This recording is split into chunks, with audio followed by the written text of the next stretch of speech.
بابا فرید کی والدہ نے نہیں کیا. آپ کہنے لگے بیٹا نماز پڑھا کر.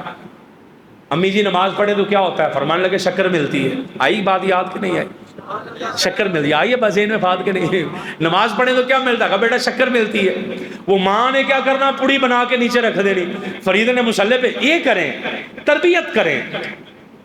وہ پوڑی بنا کے ماں نے مصلی کے نیچے رکھ دینی. فرید نے نماز پڑھنی. جب مصلی اٹھانا نیچے سے پوڑی نکلنی.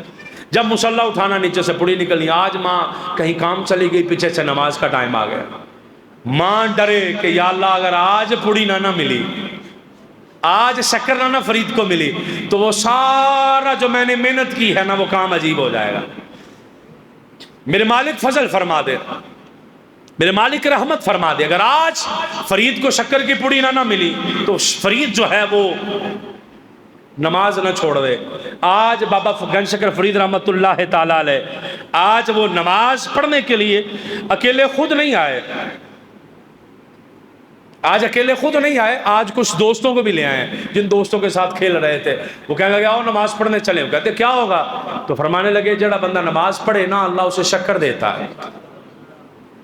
پہلے ایک پڑیا چاہیے تھی، آج پڑیا بھی بہت ساری چاہیے.